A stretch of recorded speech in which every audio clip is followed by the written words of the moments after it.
পরমা একাদশী। মহারাজ যুধিষ্ঠির বললেন, হে কৃষ্ণ, পুরুষোত্তম মাসের কৃষ্ণপক্ষের একাদশীর নাম কি এবং এর বিধিই বা কি?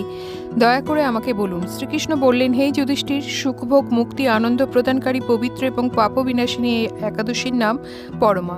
পূর্বে বর্ণিত একাদশীর বিধি অনুসারে এই ব্রত পালন করা কর্তব্য। এখন এই ব্রত বিষয়ে এক মনোহর কাহিনী তোমাকে বলবো। কাম্পিল্য নগরে মুনি ঋষিদের কাছে আমি তা শুনেছিলাম। কাম্পিল্য নগরে সুমেধা নামে এক ব্রাহ্মণ বাস করতেন। তার স্ত্রীর নাম ছিল পবিত্রা। তিনি অত্যন্ত পতিব্রতা ছিলেন, কিন্তু পূর্বকর্মফলে এই ব্রাহ্মণ ধনহীন হয়ে পড়েন। ভিক্ষা চেয়েও তার কিছুই জুটত না, কিন্তু তার স্ত্রী নিজ পতি সেবা নিষ্ঠা সহকারে করতেন। গৃহে অতিথি সেবার জন্য প্রয়োজনে অনাহারে থাকতেন। স্বামীকে কখনো বলতেন না যে গৃহে অন্ন নেই। পত্নীর শারীরিক দুরবস্থার কথা চিন্তা করে ব্রাহ্মণ নিজের ভাগ্যকে দোষারোপ করতেন। একদিন পত্নী প্রিয়ংবদাকে বললেন, হে কান্তে, আমি ধনবান মানুষের কাছেও ভিক্ষা চেয়ে পাই না। বলো, এখন আমি কি করব? ধন সংগ্রহের জন্য আমি অন্য কোথাও যেতে চাই, তুমি আমাকে অনুমতি দাও। ব্রাহ্মণ পত্নী তখন তাকে বললেন, হে বিদ্বান, এই জগতে মানুষ তার পূর্ব সঞ্চিত কর্মফল ভোগ করে। পূর্বজন্মের কোনো ফল না থাকলে স্বর্ণপর্বতে গেলেও কিছু পাওয়া যাবে না। হে স্বামী, পূর্বজন্মে আমি অথবা আপনি কেউই ধনসম্পদ ইত্যাদি কিছুই সৎপাত্রে দান করিনি। তাই আমাদের ভাগ্যে যা আছে তা এখান থেকেই লাভ হবে। আপনাকে ছাড়া আমি এক মুহূর্তও থাকতে পারবো না, কেননা পতিহীনাকে দুর্ভাগা বলে সবাই, তখন নিন্দা করবে। অতএব এখানে যা ধন লাভ হয় তা দিয়েই দিন যাপন করুন। ওই বিচক্ষণ ব্রাহ্মণ পত্নীর কথা শুনে এই নগরেই রইলেন। একদিন মুনিশ্রেষ্ঠ কৌণ্ডিন্য সেখানে এলেন।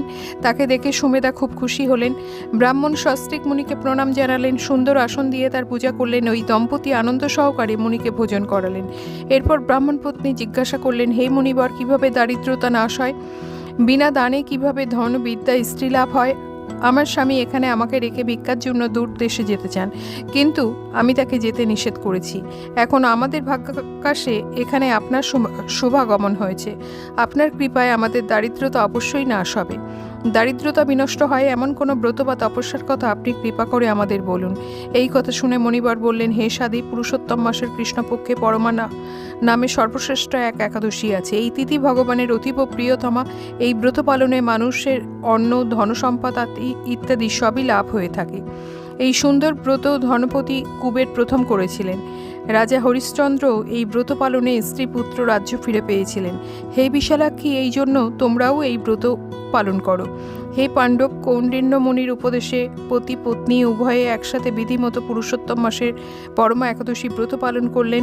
ব্রত সমাপনের পর রাজভবন থেকে এক রাজকুমার তাদের কাছে এলেন। ব্রহ্মার প্রেরণায় তিনি বহু ধনসম্পদ, নতুন গৃহ, গাভী এই দম্পতিকে দান করলেন।